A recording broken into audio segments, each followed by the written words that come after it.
दोस्तों नमस्कार, स्वागत है आपका यूट्यूब चैनल एबीटेक में। आज है 6 फरवरी 2024 और जान लेते हैं आज की महत्वपूर्ण खबरें जो आज के प्रमुख समाचार पत्रों पर छाई हुई हैं और आप लोगों के लिए बहुत ही इम्पोर्टेंट है। सबसे पहले यहाँ पर देखिए अपडेट है कि टीईटी 2021 व 2019 के अभ्यर्थियों को बड़ी राहत है। इलाहाबाद हाईकोर्ट ने यूपी टीटी परीक्षा 2021 के 2 गलत सवालों के एवज में सभी 230 अभ्यर्थी याचियों को ग्रेस मार्क देकर के एवं यूपी टीटी 2019 के 2 सवालों को लेकर के 727 अभ्यर्थी याचियों को 1 अंक देकर के नए सिरे से परिणाम घोषित करने का निर्देश दिया है। कोर्ट ने अन्य सवालों को लेकर के हस्तक्षेप करने से इनकार कर दिया है।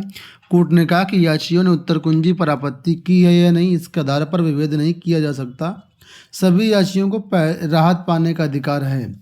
यह आदेश न्यायमूर्ति सौरभ श्याम शमशेरी ने टीटी 2021 के 230 अभ्यर्थी प्रगति अग्रवाल व अन्य 15 की याचिकाओं, साथ में टीटी 2019 के 727 अभ्यर्थी अखिलेश व 14 अन्य याचिकाओं को आंशिक मंजूर करते हुए दिया है। तो कल 2019 मैटर को हमने आपको समझाया था, साथ में आपको बता दें 2021 का मैटर भी कल ही इसका जो ऑर्डर आया हुआ है। तो ये दोनों अलग अलग मामले थे और इस पर जो है छात्रों को राहत मिली है। अगर आप टीटी 2019 वाला मैटर देखना चाहते हैं जो Akhilesh versus state of UP की याचिका थी, उसका डिटेल्ड वीडियो हमने कल बनाया हुआ देर रात, तो आप उसको देख सकते हैं। आपको बता दें 2019 वाले मामले को लेकर के 2 सवालों को लेकर कॉमन नंबर दिए गए हैं और 2021 वाले में भी ये कॉमन नंबर दिए गए हैं। ठीक है, इस मामले पर जो है कुल मिलाकर के अब नया रिवाइज रिजल्ट जारी करने की भी मांग मतलब बात कही गई है। साथ ही हमको बता दें ये जो ग्रेस मार्क्स मिलेंगे, कॉमन नंबर मिलेंगे, ये सिर्फ याचियों को ही मिलेंगे, सभी के लिए ये प्रावधान नहीं किया गया, सिर्फ याची लाभ ही यहाँ पर दिया गया है। तो कुल मिलाकर के रिजल्ट तो जारी कर दिया गया, लेकिन ऐसे अभ्यर्थी जो प्राइमरी के लिए फॉर्म भरे थे, बीएड अभ्यर्थी थे, उनके लिए इस रिजल्ट का कोई भी मतलब नहीं रह गया है, क्योंकि वैसे भी आप लोग जानते हैं प्राइमरी से बीएड बाहर कर दिया गया है। 2019 और 2021 का मामला अगर उस समय रिजल्ट आया होता तो कुछ हो सकता है इसका फ़ायदा अलग होता, लेकिन फ़िलहाल अब प्राइमरी में जो बीएड अभ्यर्थी के लिए रिजल्ट था वो कुल मिलाकर कोई मतलब नहीं रह गया। बाकी डीएलएड अभ्यर्थियों के लिए जाहिर सी बात है इसमें फ़ायदा होगा, क्योंकि डीएलएड अभी भी प्राइमरी में बरकरार है और डीएलएड रहेगा भी।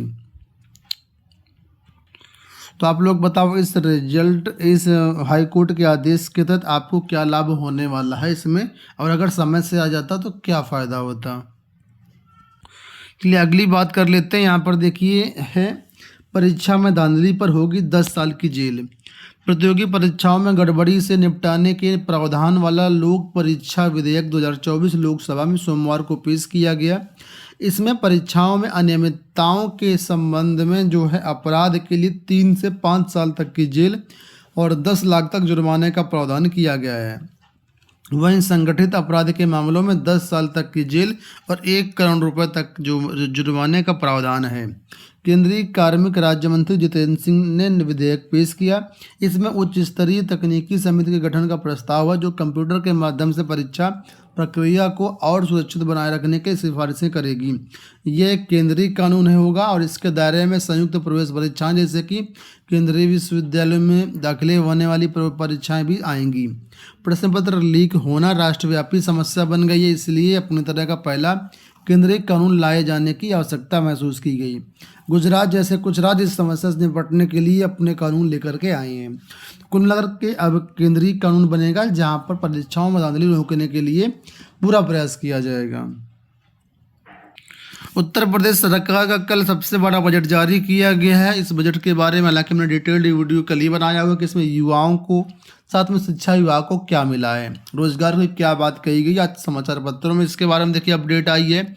लिखा है कि लोक मंगल का महाबजट 7.36 लाख करोड़ रुपए हैं इस बार यूपी के बजट का आकार में, और बजट में कई योजनाओं के लिए 24,000 करोड़ दिए गए हैं। महिलाओं और युवाओं और किसानों के उत्थान पर जोर दिया गया है।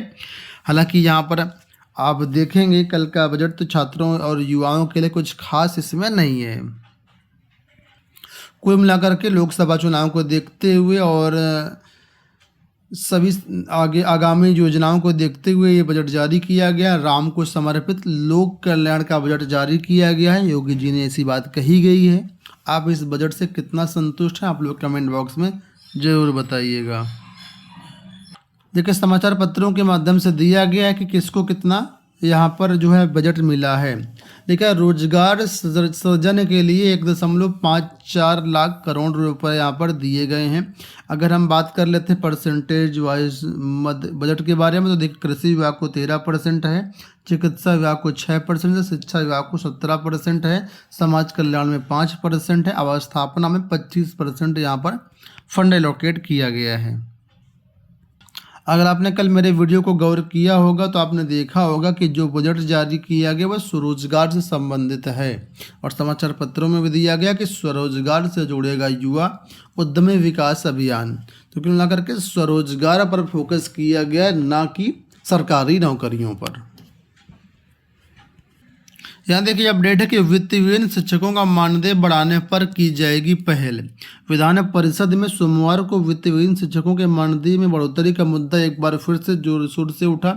स्मारकों के कर्मचारियों के सेवा लाभों व माध्यमिक विद्यालयों के शिक्षकों के अधिकार के मुद्दे भी उठे।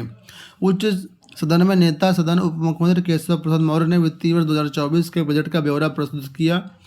भाजपा सदस्य विजय बहादुर पाठक, डॉक्टर जयलाल सिंह, ये कई लोग यहाँ पर जो है भारत रत्न लाल कृष्ण आडवाणी जी को दिए जाने की घोषणा के लिए प्रधानमंत्री को धन्यवाद दिया, आडवाणी को शुभकामनाएं भी दी। और कुल मिलाकर के बात ये है कि यहाँ पर जो है वित्तविहीन शिक्षकों का मानदेय बढ़ाने पर पहल की जाएगी, ऐसी बात निकल के सामने आई है। यहाँ पर देखो अपडेट है जूनियर एडेड शिक्षक भर्ती को लेकर के। लिखा कि जूनियर एडेड शिक्षक भर्ती शुरू करने को ज्ञापन। जूनियर एडेड शिक्षक भर्ती पिछले लगभग 3 वर्षों से लटकी हुई है तथा लगभग 2.5 वर्षों से कोर्ट के अधीन ये भर्ती है, जिसका आर्डर 1 फरवरी को हाई कोर्ट में रिजर्व हो गया है। आर्डर जल्द आने की संभावना है। कोर्ट से आर्डर आते ही शिक्षा निदेशालय से भर्ती को जल्द पूर्ण कराने के लिए तथा बाकी कई विसंगतियों को दूर करने के लिए कल जूनियर एडेड शिक्षक भर्ती संघर्ष समिति के अध्यक्ष नागेंद्र पांडे जी के नेतृत्व में अपर शिक्षा निदेशक से वार्ता हुई है। उनका कहना है अपर शिक्षा निदेशक ने आर्डर आते ही भर्ती प्रक्रिया को जल्द पूर्ण कराने के लिए आश्वासन दिया है। सीट वृद्धि तथा आए हुए समस्त अध्यापन पदों को जोड़ने के लिए पूरा प्रयास भी करने का आश्वासन दिया गया है। तो उसी के बारे में यहाँ पर देखो अपडेट दिया गया है। रेलवे को लेकर के यहाँ पर अपडेट दिया गया कि नौकरी के लिए कैलेंडर देख तैयारी करें। रेलवे की नौकरी पाने के लिए कई वर्षों से इनके इंतजार का दौर अब समाप्त हो गया है। रेल मंत्री अश्विनी वैष्णव ने भारतीय रेल में हर साल रिक्त पदों पर भर्ती का फैसला किया है। इसके लिए बाकायदा रेलवे का सालाना कैलेंडर भी जारी किया गया है। कैलेंडर में साल के महीने के अनुसार विभिन्न श्रेणी में खाली पदों पर भर्ती की अधिसूचना, परीक्षा, प्रशिक्षण, नियुक्ति की जानकारी आदि पहले से पता रहेगी और इसी को देख करके जो है अभ्यर्थियों को तैयारी करनी चाहिए। आपको बता दें कि अप्रैल से जून के महीने में टेक्नीशियन की भर्ती आने की योजना है। जुलाई से सितंबर में एनटीपीसी की भर्तियां कई सारी आनी हैं अलग अलग लेवल की। इसके अलावा अक्टूबर से दिसंबर के बीच में लेवल 1 यानी कि ग्रुप डी की वैकेंसीज भी आने की जानकारी दी गई है। तो इसी के अनुसार आप लोग अपनी तैयारी जरूर करें। यहाँ पर देखो अपडेट है कि प्रतीक्षा सूची भी खत्म, सभी अभ्यर्थी बने प्रधानाचार्य। प्रदेश के शासकीय सहायता प्राप्त महाविद्यालयों में प्राचार्य पद पर भर्ती के लिए चयनित अभ्यर्थियों की प्रतीक्षा सूची भी खत्म हो गई है। सभी अभ्यर्थी प्राचार्य बना दिए गए। उच्च शिक्षा निदेशालय ने सोमवार को 15 प्राचार्यों को कॉलेज आवंटित कर दिया है। एडेड डिग्री कॉलेजों का मामला है। विज्ञापन संख्या 49 के तहत प्रधानाचार्य भर्ती या प्राचार्य भर्ती हुई थी 290 पदों पर। इसमें पहले फ्रेश अभ्यर्थियों को ज्वाइन कराया गया। इसके बाद जो भी सीटें खाली रह गई उसमें वेटिंग लिस्ट से ज्वाइनिंग दी गई। तो कुल मिलाकर के अब सभी वेटिंग लिस्ट जो जितने भी वेटिंग में अभ्यर्थी थे वो कंप्लीट कर दी गई है। सभी छात्रों की यहाँ पर ज्वाइनिंग हो गई है विद वेटिंग। तो उम्मीद करेंगे वीडियो आपको पसंद आया होगा। इस वीडियो में इतना ही, धन्यवाद।